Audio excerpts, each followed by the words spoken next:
નમસ્તે મિત્રો, શું તમે પણ રાત દિવસ મહેનત કરવા છતાં દેવાના બોજ નીચે દબાયેલા અનુભવો છો?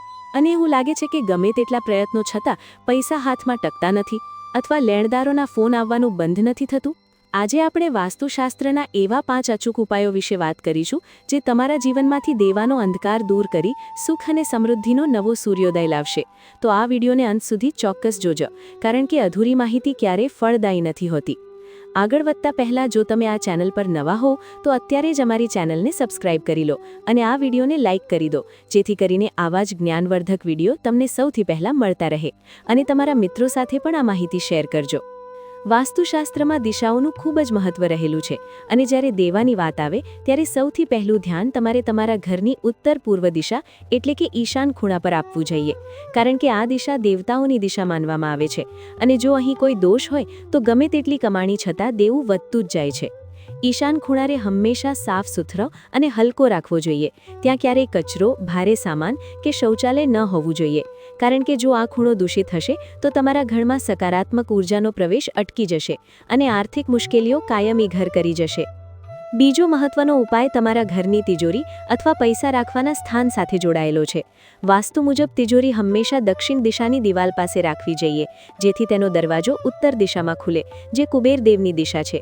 જો તમારી તિજોરી ખોટી દિશામાં હશે તો પૈસા પાણીની જેમ વહી જશે અને તમે દેવામાં ડૂબતા જશો. સાથે જ તિજોરીમાં એક નાનો અરીસો એવી રીતે લગાવો કે જ્યારે તમે તેને ખોલો ત્યારે તેમાં રાખેલા પૈસાનું પ્રતિબિંબ દેખાય. આનાથી ધનની વૃદ્ધિ થાય છે તેવું માનવામાં આવે છે. તમારા ઘર કે ઓફિસમાં લગાવેલા અરીસા પણ તમારી આર્થિક સ્થિતિ પર મોટી અસર કરે છે. દેવામાંથી મુક્તિ મેળવવા માટે અરીસા હંમેશા ઉત્તર કે પૂર્વ દિશાની દિવાલ પર લગાવવા જોઈએ અને એ વાતનું ખાસ ધ્યાન રાખવું કે તે ક્યાંયથી તૂટેલા ન હોય. જો ઘરના દક્ષિણ કે પશ્ચિમ ભાગમાં મોટા અરીસા હશે તો તે દેવું વધારવાનું કારણ બની શકે છે. તેથી આજે જ તપાસો કે તમારા ઘરના અરીસા યોગ્ય જગ્યાએ છે કે નહીં, કારણ કે તે ઉર્જાને પરાવર્તિત કરવાનું કામ કરે છે. રસોડું એ ઘરની લક્ષ્મીનું સ્થાન ગણાય છે અને જો રસોડામાં વાસ્તુદોષ હોય તો ઘરમાં ક્યારેય બરકત રહેતી નથી. ખાસ કરીને રાત્રે જમીને એઠા વાસણો સિંકમાં છોડી દેવાની આદત દેવાને આમંત્રણ આપે છે. દેવામાંથી મુક્તિ મેળવવા માટે હંમેશા રાત્રે રસોડું સાફ કરીને સૂવું જોઈએ અને દક્ષિણ પૂર્વ એટલે કે અગ્નિ ખૂણામાં રસોડું હોવું ઉત્તમ છે, જે તમારા જીવનમાં રોકડ પ્રવાહને જાળવી રાખવામાં મદદરૂપ થાય છે. ઘણીવાર આપણા ઘરમાં નળમાંથી પાણી ટપકતું હોય છે, જેને આપણે સામાન્ય માનીને અવગણીએ છીએ, પરંતુ વાસ્તુ મુજબ ટપકતું પાણી એ ધનનો વ્યય સૂચવે છે અને જે ઘરમાં નળ ટપકતા હોય ત્યાં દેવું ક્યારેય ઓછું થતું નથી. જો તમારા ઘરમાં પણ આવો કોઈ નળ હોય તો તેને તરત જ ઠીક કરાવો, કારણ કે પાણીની સાથે તમારી કમાણી પણ નકામી વહી રહી છે એવું સમજવું જોઈએ. આ એક નાનકડો ફેરફાર તમારી આર્થિક સ્થિતિમાં મોટો સુધારો લાવી શકે છે. દેવું ચૂકવવા માટે મંગળવારનો દિવસ સર્વોત્તમ માનવામાં આવે છે. વાસ્તુ અને જ્યોતિષ મુજબ જો તમે તમારા દેવાનો થોડો હિસ્સો પણ મંગળવારે ચૂકવવાની શરૂઆત કરો છો તો તે દેવું ખૂબ જ ઝડપથી ઉતરી જાય છે.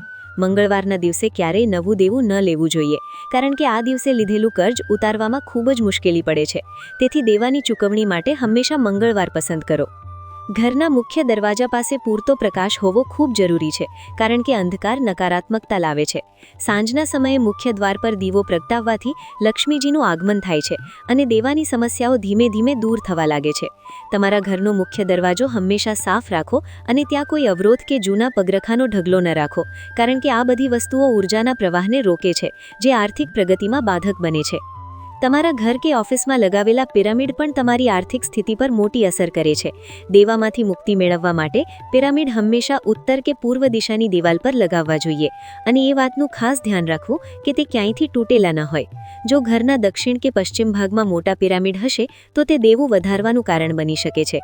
તેથી આજે જ તપાસો કે તમારા ઘરના અરીસા યોગ્ય જગ્યાએ છે કે નહીં, કારણ કે તે ઉર્જાને પરાવર્તિત કરવાનું કામ કરે છે. મીઠું પણ નકારાત્મક ઉર્જા દૂર કરવાનો એક શક્તિશાળી સ્ત્રોત છે. દરરોજ ઘરમાં પોતું કરતી વખતે પાણીમાં થોડું દરિયાઈ મીઠું નાખવાથી ઘરનું વાતાવરણ શુદ્ધ થાય છે અને જે માનસિક તણાવ દેવાને કારણે થતો હોય છે તેમાં રાહત મળે છે. શાંત મનથી જ તમે દેવા ઉતારવાના ઉપાયો વિચારી શકશો. તેથી આ સરળ વાસ્તુ ટીપને તમારા દૈનિક જીવનનો ભાગ બનાવો, જેથી તમારા ઘરની આર્થિક ઉર્જા સક્રિય થાય. તમારા ઘરમાં જો કોઈ સુકાઈ ગયેલા છોડ હોય અથવા કાંટાવાળા છોડ હોય તો તેને તાત્કાલિક હટાવી દો, કારણ કે તે પ્રગતિને રોકે છે અને સંઘર્ષ વધારે છે. તેની બદલે ઉત્તર દિશામાં મની પ્લાન્ટ અથવા તુલસીનો છોડ લગાવો, જે ઘરમાં હરિયાળી અને ધનનું આગમન સુનિશ્ચિત કરે છે. યાદ રાખજો કે છોડની સંભાળ રાખવી પણ એટલી જ જરૂરી છે જેટલી તમારી સંપત્તિની. ઘણીવાર આપણે ઘરના છત પર ભંગાર જમા કરતા હોઈએ છીએ.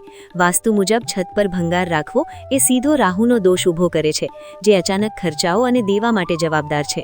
તમારી છતને હંમેશા ખાલી અને સાફ રાખો, જેથી આકાશી ઉર્જા સીધી તમારા ઘરમાં પ્રવેશી શકે અને તમને માનસિક સ્પષ્ટતા આપે, જેનાથી તમે તમારા નાણાકીય વ્યવહારો વધારે સારી રીતે સંભાળી શકશો. પૈસાના લેવડ દેવડ કરતી વખતે હંમેશા જમણા હાથનો ઉપયોગ કરવાની આદત પાડો. આ એક નાની વાત છે, પણ તેનું ઉર્જા સ્તર પર ખૂબ જ મહત્વ છે.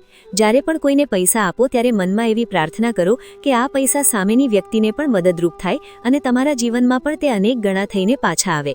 આવી સકારાત્મક વિચારધારા તમને દેવા પ્રત્યેના ડરમાંથી બહાર લાવશે.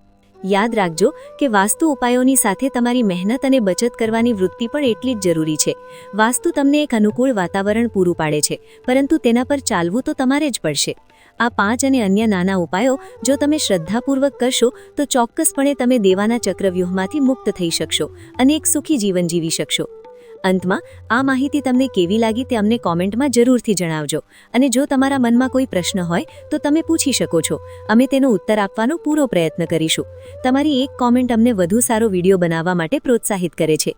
તો જય લક્ષ્મી માતા લખીને તમારી હાજરી પુરાવજો. ફરી મળીશું આવા જ એક ઉપયોગી વિડીયો સાથે. ત્યાં સુધી સ્વસ્થ રહો અને ખુશ રહો.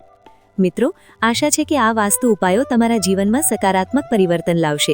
ભગવાન તમારી બધી આર્થિક મુશ્કેલીઓ દૂર કરે તેવી પ્રાર્થના સાથે આ વિડીયો અહીં જ પૂર્ણ કરીએ છીએ. આ વિડીયોને શેર કરવાનું ભૂલતા નહીં, કારણ કે તમારી એક શેર કોઈની જિંદગી બદલી શકે છે. આભાર.